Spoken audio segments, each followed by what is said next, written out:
आजची आपली रेसिपी आहे गंगाफळची किंवा हिला तुम्ही लाल भोपळा सुद्धा म्हणू शकता। तर लाल भोपळ्याची भाजी खूपच छान चविष्ट लागते, अगदी आंबट गोड। आपण कैरी टाकून बनवणार आहे। तर ही कशी बनवायची त्याकडे तुम्हाला माझी रेसिपी पाहावी लागेल। चला आपण सरळ कृतीकडे वळूया। नमस्ते, मी आहे प्रगती किचन अँड रेसिपीमध्ये तुमचं खूप खूप खूप स्वागत आहे। हे बघा, हा आहे लाल भोपळा किंवा याला गंगाफळ सुद्धा म्हणतात। तर आज आपण याच्यापासून अगदी छान तुम्हाला मी भाजी बनवून दाखवणार आहे। अगदी वेगळ्या पद्धतीची भाजी आहे ही।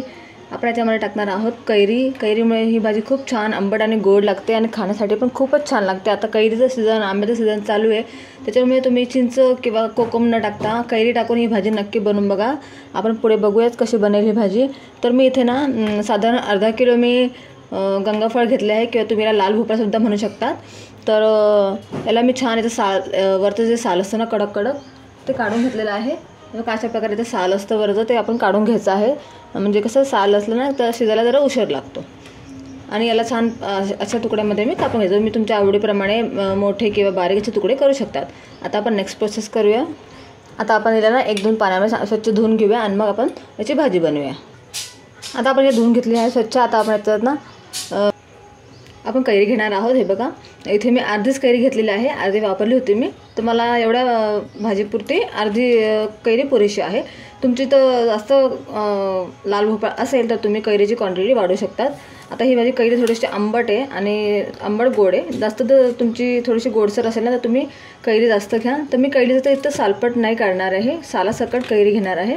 म्हणजे ना ती छान अशी भाजीमध्ये जेव्हा येते ना तेव्हा ती चोखायला खूप छान वाटतं। तर मी आता एवढी अर्धी कैरी घेतली आहे, एवढी मला पुरेशी आहे एवढ्या गंगाफळ करता। आता पुढची प्रोसेस करूया आपण। आता इथे मी गॅसवर कढई ठेवली आहे। कढई छान आपल्याला तापू द्यायची आहे। आपण इथे टाकायचं आहे तेल। इथे मी ना 3 पळ्या तेल टाकते, तुम्ही म्हणजे मोठे 3 चमचे तेल टाकू शकता। बस, आता आपण तेल छान गरम होऊ देऊया। हे बघा, आपलं तेल छान गरम झालेलं आहे। आता आपण याच्यात टाकूया अर्धा चमचा मोहरी छान तडतडू द्यायची आपल्याला। त्यानंतर आपण याच्यात टाकूया अर्धा चमचा जिरं पण छान तडतडू द्यायचं आपल्याला ज्यामध्ये। हे बघा, आता आपण याच्यात टाकायचं आहे 1 चमचा भरून धनाची पावडर। गॅस थोडासा बारीक करायचा, गॅसची फ्लेम थोडी कमी करा। नंतर अर्धा चमचा आपण इकडे हळद टाकायची आहे आणि लाल तिखट टाकायचं आहे आपण 1 चमचा। तुम्ही तुमच्या अंदाजे टाकू शकता। आणि थोडंसं आपण इकडे 1 घोट पाणी टाकूया, म्हणजे कसं आपले मसाले ना जळता कामा नाही टाकलं। गॅसची फ्लेम थोडीशी लो ठेवायची आहे आणि आपले मसाले आपण छान तेलामध्ये ना असे भाजून घ्यायचे आहे। मसाले छान भाजले ना की भाजीला छान टेस्ट येते, नाही तर मग मसाले कच्चे राहिले ना तर भाजी पण आपली छान नाही लागणार। कधी पण मसाले टाकल्यावरती थोडंसं 1 घोट पाणी टाका, म्हणजे आपले मसाले जळत नाही आणि छान ते मस्त भाजले पण जातात आणि त्याला छान असं तेल पण फुटून येतं वरती। हे बघा, किती मस्त मसाले भाजले गेले आपले, तुम्ही पाहू शकताय। आता आपण इथे टाकायचं आहे थोडासा गरम मसाला।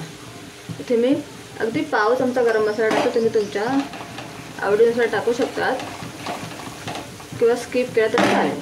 आता आपले मसाले छान भाजले गेले। आता आपण इथे टाकायचं आहे आपलं गंगाफळ किंवा लाल भोपळा।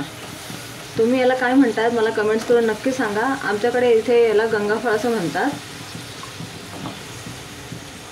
तर जास्त शिजायला वेळ लागत नाही, पटकन शिजतं। आणि एक चक्री म्हणून पण असतं ना ते पण अगदी पटकन शिजतं, याच्यापेक्षा पण लवकर ते शिजतं चक्री। गंगाफळ शिजायला थोडासा वेळ लागतो। आता आपण सगळं टाकून घेऊ याच्यामध्ये। गॅसची फ्लेम थोडीशी हाय करायची आहे आणि आपण याला असं हलवून घ्यायचं मस्तपैकी। मसाले आपले याच्यामध्ये लागले पाहिजे, याला आपण व्यवस्थित हलवून घेऊया। आणि आपण जी कैरी कापलेली आहे ना ती पण आता आपण याची टाकून घेऊया आणि परत याला छान मिक्स करूया। हे बघा, व्यवस्थित असं याला पूर्णपणे मिक्स करून घेऊया आपण। आता आपण काय करायचं आहे, याच्यामध्ये आपल्याला पाणी टाकायचं नाही आहे, आपल्याला झाकणावरती पाणी टाकायचं आहे। त्याच्यावर झाकण टाकायचं आपल्याला। मीठ आपण नंतर टाकूया। आता आपण याच्यावरती पाणी टाकूया ताटावरती। हे पाणी चांगलं आहे, हेच पाणी आपण पुढे भाजीत टाकूया थोडंसं।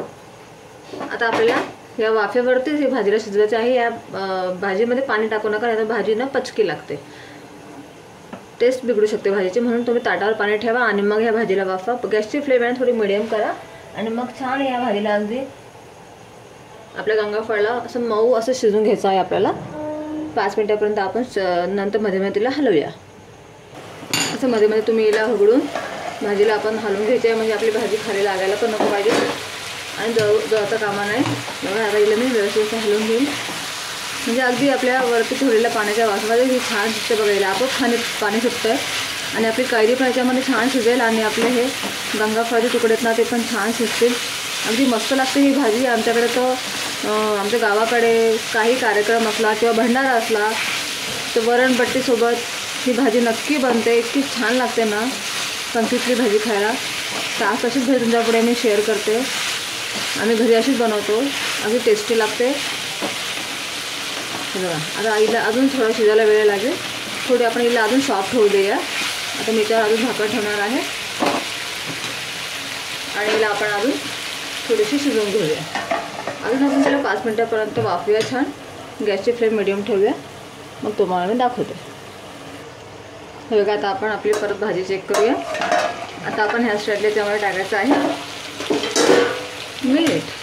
हे बघा किती मस्त छान टेक्स्चर आलेलं आहे आपल्या गंगाफळला. किती मस्त दिसते भाजी, खायला कशी छान लागते ही. आता बघा आपली थोडीशी झालेली शिजलेली आहे. आता आपण ह्या स्टाईलला टाकायचं आहे याच्यामध्ये आपलं मीठ. तुम्ही तुमच्या चवीनुसार टाकू शकता. इथे मी 2 चमच मीठ टाकलं आहे. आता परत आपण याला छान हलवून घेऊया.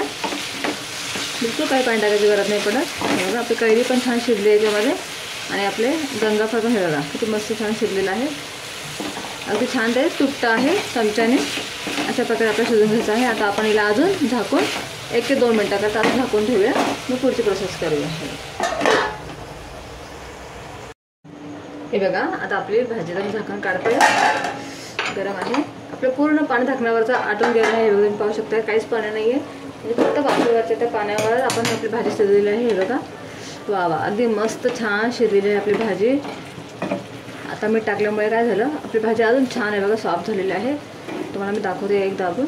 गरम आहे जरा ते. आता हे बघा किती छान सॉफ्ट झालेली आहे आणि आपली कैरी पण छान याच्यामध्ये शिजलेली आहे.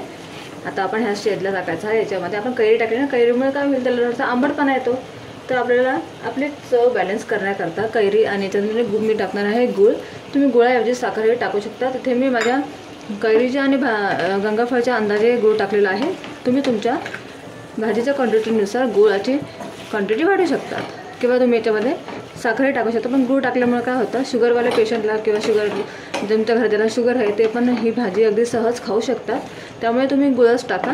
गूळ कसं शरीराकरता पण खूप चांगला असतो आणि त्याच्यामुळे भाजीला चव पण छान येते मस्तपैकी. आता आपण झाकण ठेवायचं नाही आहे. गूळ टाकल्यावरती आपण झाकण नाही ठेवायचं आहे. बिना झाकणाचंच आपल्याला त्याच्यामध्ये गूळ छान पघळू द्यायचा आहे आणि आपली भाजी थोडंसं गॅसची फ्लेम आपण मिडियम करायची आहे आणि आपलं छान याच्यामध्ये गूळ आपण वितळू द्यायचा आहे.